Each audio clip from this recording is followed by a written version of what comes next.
Surprise? Mahal kong Apelilina, lahat ng ito ay para sa iyo, sana magustuhan mo. Talagang pinaghandaan ko ito para sa ating espesyal na gabi dahil napaka-importante mo sa akin. Wow, salamat Bananito. Napakaganda ng mga ito. Matagal ko nang gusto ito. Buti na lang andyan ka. Talagang na-surprise ako sa mga regalo mo ngayong gabi. Salamat Bananito, sumama ka sa akin. Sabi ko naman sa'yo magiging masaya ka eh. Tingnan mo lahat ng ito. Para sa ating dalawa lang ito. Kaya huwag ka nang mag-alala dahil nandito na tayo. Oo, Apelilina. Ako ay sayo. Mahal na mahal kita. Lahat gagawin ko para sayo. Handa akong ibigay ang lahat dahil ikaw lang ang mahalaga sa buhay ko. Matulog ka lang, mahal kong Bananito. Wala akong masamang gagawin, haha.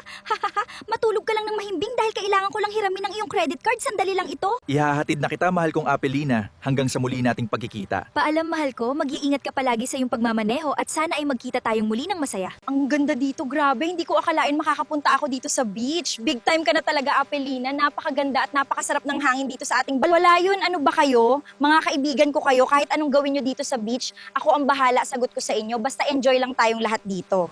Halika, mamili tayo ng mga dress dito. Kunin mong lahat ng gusto mo, Lemonita. Sige, tingnan natin ang mga to dahil mukhang magaganda ang mga bagong disenyo na damit na nakasabit sa bawat rack. Apelina, anong ginawa mo sa pera ng kumpanya ko? Humanda ka sa akin pag nakita kita. Talagang hindi mo malilimutan ang araw na ito dahil sa ginawa mong pagkakamali sa akin. Mr. Bananito, madami na pong naghahanap sa inyo sa labas. Pinaparelease na nila ang sahod nila. Sinasabi nilang hindi na sila makapaghintay pa ng matagal dahil kailangan na nila ang pera para sa kanilang mga gastusin sa bahay. Lumabas ka dyan, Mr. Bananito. Pasahurin muna kami. Ang sahod, 7 araw ng delay ang sahod. Gugutumin mo ang pamilya ka dyan, Mr. Bananito. Pasahurin muna kami. Wala na ang kumpanya ko, wala na akong pera. Paano na ako ngayon? Wala na talaga ang lahat. Paano na ang buhay ko ngayon? Paano na ako?